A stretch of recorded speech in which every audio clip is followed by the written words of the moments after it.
मैं सबसे पहले कृष्ण जन्माष्टमी की सभी को बधाई और शुभकामनाएं देता हूं। बहुत खुशी से पूरे देश के लोग इसको मनाते हैं और दुनिया में ये त्यौहार की तरह पूरे खुशी के साथ मनाया जाता है। जन्माष्टमी ऐसा त्यौहार है, बहुत दिनों तक लोग इंतज़ार करते हैं कि जन्माष्टमी कब आएगी। भगवान कृष्ण को मानने वाले पूरे दुनिया में लोग हैं जो आज का त्यौहार बड़ी खुशी और हर्षोल्लास के साथ मनाते हैं। सर, जाति जनगणना को लेकर आप लोग लगातार कह रहे हैं, राहुल गांधी ने भी कहा कि अगर इस बार नहीं हो तो अगले प्रधानमंत्री जो बनेंगे वो जाति जनगणना। राजनीति का चक्र वहाँ पहुँच गया है कि हर दल आज जाति जनगणना की बात कर रहा है। मुझे याद है लोकसभा में दक्षिण भारत के समाजवादी पार्टी, आदरणीय लालू प्रसाद यादव जी, शरद यादव जी और बहुत सारे नेता, खासकर दक्षिण भारत के, इस बात की मांग उठाते रहे हैं लोकसभा में कि जाति जनगणना हो। और आज परिस्थितियाँ ऐसी बन गई हैं कि हर दल जाति जनगणना कराना चाहता है। और आपसे मैं कहना चाहता हूँ, देख लीजिएगा आप, भारतीय जनता पार्टी भी उसी रास्ते पे चलेगी। ये बात मैं पहली बार नहीं कह रहा हूँ।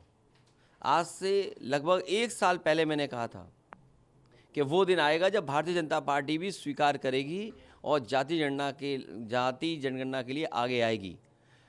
इससे पहले भी जाति जनगणना हुई थी, लेकिन डेटा उसका नहीं जनता के बीच में लाया गया था। अब हमें उम्मीद है कि जाति जनगणना भी होगी और जो डेटा तैयार होगा वो जनता के सामने लाया जाएगा। सर, ट्वीट उनके फेवर में किया था, जिस तरह से भाषा का प्रयोग हुआ था बीजेपी के विधायक के द्वारा, लेकिन आज उसके बाद उन्होंने फिर से कांग्रेस पे और समाजवादी पार्टी पे निशाना तंज किया, जबकि आपने तारीफ भी करी, उसके बाद उन्होंने तारीफ करी लेकिन फिर बदल गया स्टेटमेंट। देखिए, जहाँ तक सिद्धांत और राजनीतिक रास्ते का सवाल है, हम सब वो लोग हैं जो पीडीए परिवार का सम्मान चाहते हैं और सम्मान मिले उन्हें, राजनीतिक तौर से भी, समाज में भी। और कई बार बहुत सारे राजनीतिक दल के नेताओं को समाज में इस तरह का सामना करना पड़ता है।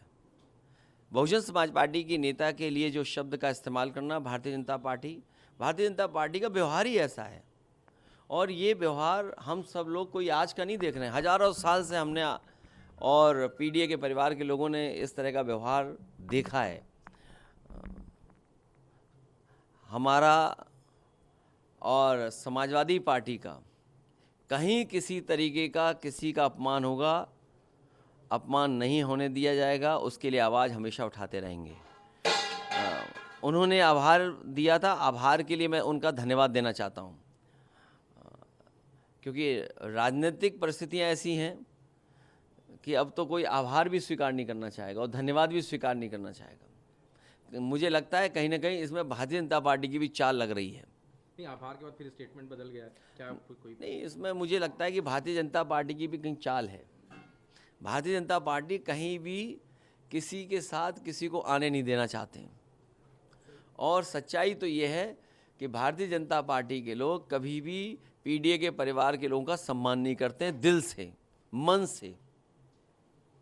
सर, ओपीएस को लेके यूपीएस लेके आ गई है गवर्नमेंट। देखिए, यूपीएस और जितने भी संगठन हैं, जिन संगठनों से मेरी बात हुई थी और जिन संगठनों के कहने से पहली बार उत्तर प्रदेश में अपने घोषणा पत्र में हम लोगों ने शामिल किया था, न केवल प्रदेश की सरकार बनने के लिए हम लोग घोषणा पत्र में शामिल किया था, बल्कि दिल्ली की सरकार अगर बनती तो उसमें भी हम लोगों ने पहले की तरह जो ओपीएस थी उसी स्कीम के पक्ष में रखा था।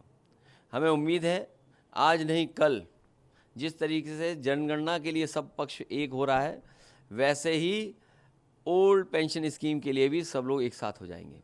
और भारतीय जनता पार्टी बहुत जल्दी यू टर्न लेने वाली पार्टी बनने जा रही है। जाति गणना पे भी यू टर्न लेगी और ओपीएस पे भी यही यू टर्न होगा भारतीय जनता पार्टी का। मुख्यमंत्री लगातार बांग्लादेश, देखिए, वो प्रधानमंत्री बनना चाहते हैं, कम से कम प्रधानमंत्री का रोल उन्हें नहीं प्ले करना चाहिए। ये काम प्रधानमंत्री जी का है, भारत सरकार का है कि दुनिया में किस देश के साथ कैसे संबंध रखना है। ये पहली बार नहीं मुख्यमंत्री जी कर रहे हैं, मुख्यमंत्री जी पहले भी कह चुके हैं। मुझे उम्मीद है कि दिल्ली वाले इन्हें समझाएंगे कि दिल्ली वाले फैसलों पर वो हस्तक्षेप न करें। सर, बाई इलेक्शंस को लेके काफ़ी सवाल है, कल भी बड़ी बैठक हुई मिल्कीपुर और बाई इलेक्शन में जनता समाजवादियों के संग है। जनता संग है तो क्या करेगा वो संग जो रणनीति बना रहा है चुपके चुपके छिप करके। सर अजीत प्रसाद का नाम फाइनल है? वही नाम नहीं, बहुत सारे जो नाम फाइनल थे मैं बोल चुका हूं उनको कि उनके नाम फाइनल हैं, काम करें ज़मीन पर।